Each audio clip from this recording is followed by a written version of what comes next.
Well, every one of these stocks is quite a bit different than the other. I mean, if we compare Amazon to Apple, it's apples to oranges. Sure. Amazon, I think, is still a very attractive stock and one to hold for the long term.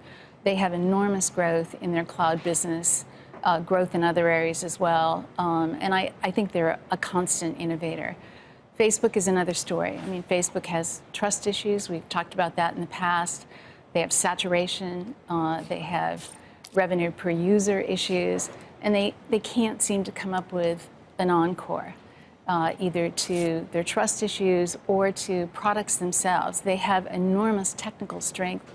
So my expectation would be that they would have an Act Two or a Plan B. The last time they kind of did that with Instagram. You can go out and buy somebody. Can they do that again?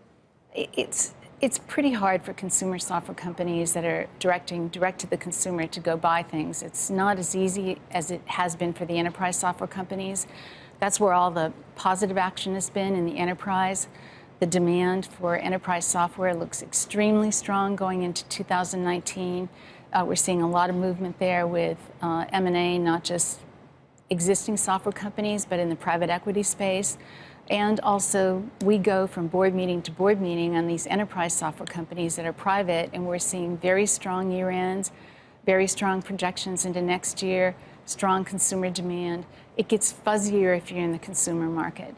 You've got Apple, selling at higher and higher prices to an increasing luxury market, and hopeful that their services business catches up in its growth to fill in what ultimately will have to be a gap there.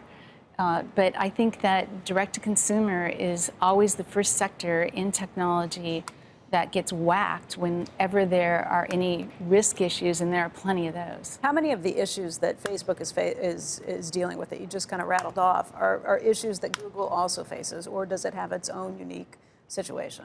Well, Google's, I think, a much more diversified company than Facebook. It certainly is one where everybody knows the brand. So in some respects, it is a consumer company, but in many more respects, it is an enterprise software company. They also have a growing cloud business. They provide much of the technical support for what enterprises are using. They've been a leader in artificial intelligence. They also are very good at bringing out open source pieces. I was surprised they did not buy Red Hat, since they are the other open source operating system company. So people do think in small terms as Google as a consumer company, but it's a much broader enterprise software company. They are a stock to hold for the long term. They have multiple second acts in process. So I don't think Google and Facebook can be really put in the same category. What did you think of IBM buying Red Hat? I was surprised. I do think IBM has to make big plays. They have a big top line to push forward. It'll be interesting to see how they integrate an open source brand with their own brand. They now have two clouds. They're an operating system company again, which they were long ago. It'll be interesting to see it pieced together. It's not obvious to me what the full integration strategy is, but it's a big bet. Let's talk about enterprise software companies, because you laid out your case for why you like them more than you like consumer software right now. One of the names you really like is Microsoft. I do like Microsoft. I think it's got very strong leadership right now. It really has transitioned to a next generation company. They are head to head with Amazon on their cloud business, in fact, growing a little bit faster. They also have their own assets they brought to the cloud, their productivity software. They also made a big acquisition mid-year in GitHub that brought them access to about 28 million software developers. And as I said when I was here last time, you take a company like Goldman Sachs, there's 5 times more software developers than there are bankers at a bank these days. And so the money's coming bottoms up into these developers. And that is a new category called development operations, which is growing at an 18% CAGR.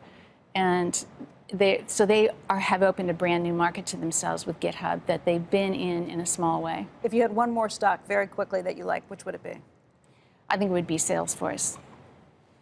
They also have they purchased one of our companies, MuleSoft. In the spring, when they purchased MuleSoft, everybody thought they were purchasing it at a high multiple, but let's compare that multiple to the SAP multiple just yesterday. So they got quite a bargain, it seems. And they have really integrated that company really quickly. That increases their TAM significantly. It allows them to do much more top-down selling into the broader base of these digital transformation projects. It puts them head-to-head with companies like IBM. So I think they are a company that you would want to hold for the long term as well.